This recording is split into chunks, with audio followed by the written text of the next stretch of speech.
One rule causes more arguments in football than any other. It's not a foul, it's not a red card, it's 2 words. And most fans still get it wrong: offside. By the end of this video, you'll understand offside better than half the people yelling about it on TV. We're covering what it actually is, why it was invented, how referees judge it down to the centimeter, the exceptions nobody talks about, and the controversies that changed the sport forever. Let's start from 0. Offside stops attacking players from camping near the goal, waiting for a free pass. Without this rule, a player could literally stand next to the goalkeeper for the entire match, wait for a teammate to lob the ball forward, tap it in, and score, then do it again and again. The game would turn into a boring race to see who can launch the longest pass. Offside exists purely to prevent that. Here's the actual definition. A player is offside if, at the exact moment the ball is played to them, they're closer to the opponent's goal line than both the ball and the second-to-last opposing player. In most cases, that second-to-last player is the last defender, since the goalkeeper is usually the final one. Confusing? Let's simplify with a comparison. Think of a sprint race. You can't leave the starting blocks before the gun fires. Offside works the same way. You can't get a head start past the last defender before the ball is actually kicked. If you do, the referee blows the whistle and calls you back. Here's the detail that confuses almost everyone. Offside isn't about where you are when you receive the ball. It's about where you are the second your teammate kicks it. That tiny difference changes everything. Picture this. A striker is level with the last defender.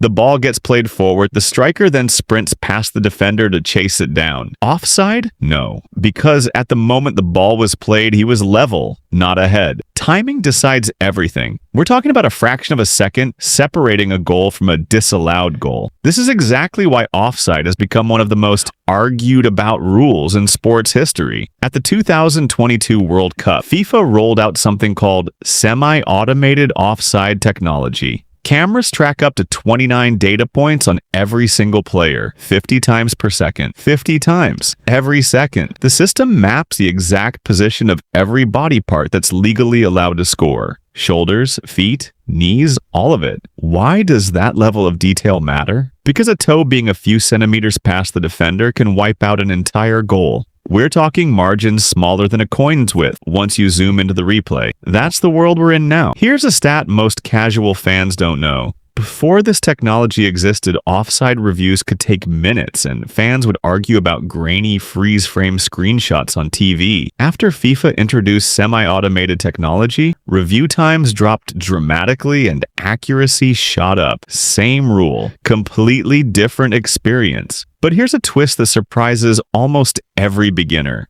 Being in an offside position is not automatically illegal. You can literally be standing offside and nothing happens. Let's break that down, because it sounds contradictory. A player only gets penalized for offside if they're actively involved in the play. That means one of 3 things: receiving the ball directly, interfering with an opponent, like blocking a defender's view or path, or clearly gaining an advantage from being in that position. So if a player is standing in an offside spot, but the ball never comes near them, and they're not affecting anyone else on the field, play continues like normal. 0 penalty. This one detail causes more sideline arguments than anything else in football. A fan yells offside the moment they see a player ahead of the defense. But unless that player is involved in the action, the position alone means nothing. Now here's where it gets even more interesting. There are entire situations where offside simply doesn't apply. You cannot be offside from a throw-in. You cannot be offside from a corner kick. And you cannot be offside if you receive the ball directly from a goal kick. These exceptions exist specifically to keep the game flowing and avoid constant whistle stoppages over technicalities. Let's talk about a moment that shows exactly how much this rule can shape history. At the 2010 World Cup, Argentina scored a heavily controversial goal against Mexico. Carlos Tevez was clearly offside. Replay showed it instantly, in real time, with 0 doubt. Mexico's coach was furious on the sideline, shouting at officials who had no way to review it. That one missed call became one of the most discussed moments of the entire tournament. It's also one of the major reasons FIFA pushed so aggressively toward video review and offside technology in the years afterward. One missed call.